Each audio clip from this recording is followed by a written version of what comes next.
I remember being in elementary school feeling nauseous and still not being able to stop eating, not feeling like anyone would understand the pain or anger I felt. I would like to start by speaking to you about what I have or do still feel during a binge. One of the later feelings that came and developed over time was anger. When I get interrupted while binging, I get so angry, especially when I'm feeling insecure. I only feel strong emotions besides peace and happiness while binging. A lot of people would describe me as kind of monotone. Eventually, I got addicted to the dopamine and the emotions that come with binge eating.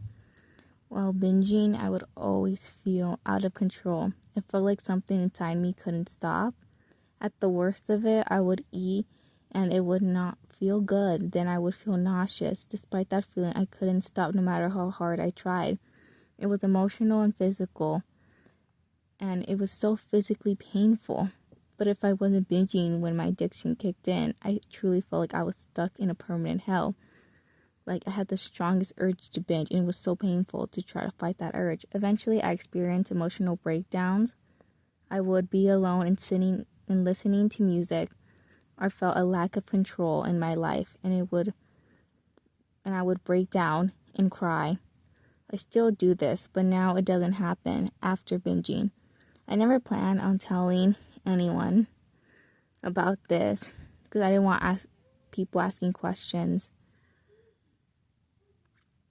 But I also know that other people struggle with this, and it's important to hear other sides of the same story.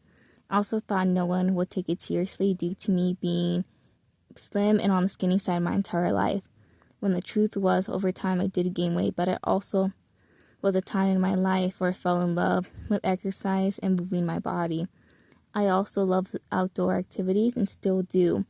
And exercising at home, it just gave me a sense of security and full control and peace. Over time, I got better without realizing it, but that doesn't mean I'm not still struggling. For 10 years, I have struggled with binge eating disorder. Every day is still a struggle for me. Over time, it has gotten better, but another way I felt that I had control of my life was through makeup. I always saw makeup as an art form. Makeup was something I would watch on YouTube and do on other people. Over time, I started to do it on myself and got more creative with it. I wear false lashes every day. It makes me feel like myself when I wear them. Nowadays, I feel naked without them and the eyeliner. I got my hair split dyed 2 different shades of red one time. And then I had 6 shades of red in my hair. And then now my hair is just magenta. And I'm going to dye my hair purple soon. And then I fell in love with putting hair extensions in my hair because it helped me express myself. And then I'm actually going to buy some wigs soon to help me express myself more. But changing my hair to red from brunette made me feel like a different person. It made me feel more like myself, and I can show my queerness more. But at the end of the day, music will always be my band-aid. It has always been a way for me to escape myself. Every day when coming home from school, during the worst time of it, I will lock myself in the guest room and listen to music all day. And I would continue to do that for many years. The best advice I got about binging was through a binge eating therapist on YouTube. I've never been truly emotionally attached to someone except for this therapist. I don't even feel this way about my friends and family, even my best friend. They all could die and I would not cry about it. But if that angel died, I would cry. I never met this person, but I feel like she's the only person who truly understands the hell I'm in. I've been mentioning religious concepts a lot. By now you could tell I grew up Catholic, but I believe in optimistic nihilism. As I write this, I still struggle every day. However, while I speak to you, I feel like a weight has lifted off my shoulder. There's a lot of musicians who have helped me. I call them the Holy M's. There's Madison Beer, of course, and Maddie Zam, and Madeline the person. The first person whose music I could relate to through music was Maddie Zam. The first song of hers that I listened to was Fat Funny Friend, and when she says, "I'm okay," because they wouldn't care anyways. I could try to explain, but my efforts in vain. Well, I say I'm okay because they wouldn't care. They can't relate to how I've drawn out in Sharpie where I take the scissors if that's what it took for me to look in the mirror. I've done every diet to make me look thinner, so why do I still feel so goddamn inferior? And that's a quote. And for a while in middle school, I didn't like to look at myself in the mirror. It was my hair at first. I didn't know how to take care of my thick, curly brown hair. No one taught me how, and the advice I got from a person's online was contradicting. Just from people online. My mother, grandmother, and father called my hair homeless hair. That insecurity didn't bother me at first, but then the more they said it, the more upset I got, and not feeling good about myself triggered my binging. Nowadays, even with my life in some control, I still feel like the old me is still there. The next song I heard of hers was You Might Not Like Her. If you would have told me I'd throw away my purity ring in the middle of an airport, my younger self would laugh, would never believe that she'd hate that I've smoked weed and cussed frequently. For a while, you might not like her, but I do. And that's a quote. My younger self was so afraid that God and angels were constantly watching and judging me. I believe that the pressure was when I started to show early signs for BED, binge eating disorder. When I stopped believing in God is when I felt like I had some freedom for now.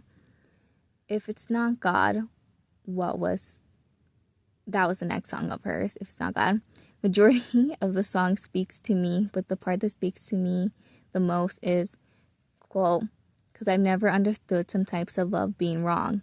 I've heard a voice in my head, it disagreed. So if it wasn't God, well, thank God it was me. And that's a quote. We locked ourselves inside my trunk, no keys, that's really just our luck. Proved what I sensed was true. I'd gladly go to hell with you. We both got boyfriends in the spring, so double dates was just our thing. But what a lame excuse to spend even more time with you. That's a quote. I don't like to think about things from when I was little due to some things I had to deal with. Every morning, my grandmother would make me make the bed over and over again because she felt like it was never perfect enough. I know she just wanted to help me, but the things she would say during this process really made me upset. Just because I couldn't make the bed, she would tell me I'm useless and I couldn't even work as a maid. I'd be homeless, and why couldn't I be more like my fraternal twin sister? And then as soon as I start the morning, she would yell at me.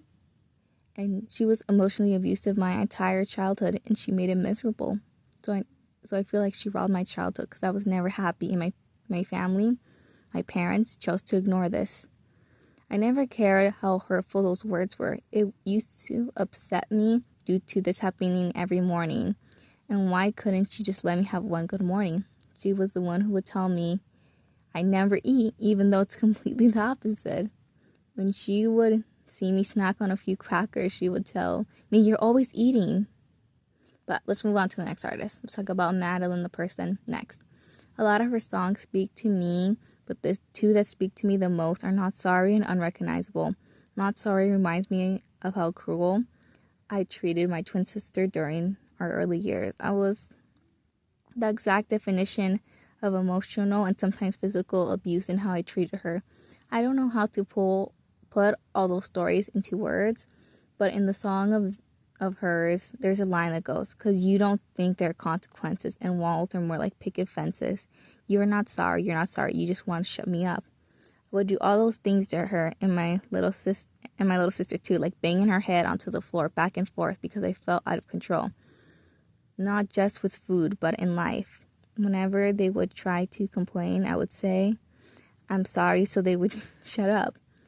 And the next song, Unrecognizable, has a line that goes, you look like you have something to say, you look like you did the other day. And when you went away, my worst words went to bed.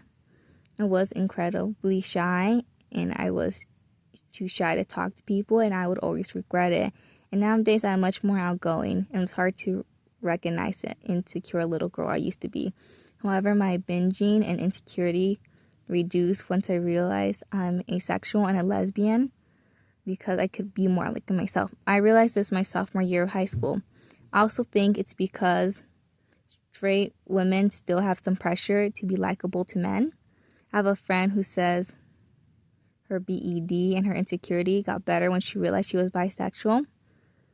I talked about Madison Beer in my introduction and how much she has helped me, and I fear I will just repeat it.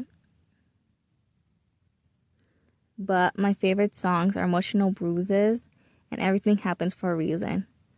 Also, I have come to realize that I look like Madeline the person on her Burning the album, except slightly tan due to me being Mexican. But I do wear white foundation. Madison Beer has really helped me. Listening to her biography, because she voiced over her audiobook for it, and that's really when I just started to admire her a lot, because I saw myself in her and knowing everything she's been through. I want to talk about everything I've been through because there's so much, but I wouldn't wish childhood on anyone because childhood was horrible for me, but everyone has to go through it. And she had a pretty bad childhood herself, so I could relate to her on that. I've never loved my name, but I feel like it suited me. Even when I was little, my childhood best friend said my name didn't suit me, and I should change it to one of my more popular nicknames that people would go by. I never did, and I never liked when people didn't call me by my name, because I didn't understand, but why not just call me by my name? But I started to feel like a completely different person than who I was. And after a binge, I decided to say, shut up, my name. And I would say this when I felt an annoying urge to binge. And then I would say, listen to music, which is what it just helped me a lot. It kind of became my coping mechanism, just talking to myself and listening to music for 8 hours a day. Something that would help a lot. I would still binge eat, but going to San Francisco every summer and living there for a few weeks, visiting my aunt and just going out on my own and being on my own in a way from my very close family where we're together all the time. But ever since I was little, I knew I just want to start over somewhere. Now that I'm not little anymore, I do plan on going. I'm currently planning on going across the state I'm in to the furthest I could go. I'm going to change my full name and completely start over. Maybe I'll go to a recovery center and talk to people there.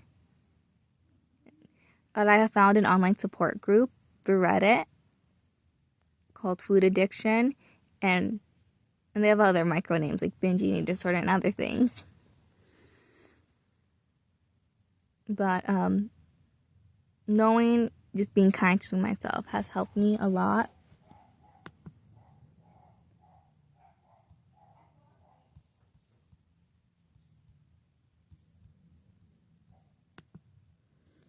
This next section I call the Sea of Despair.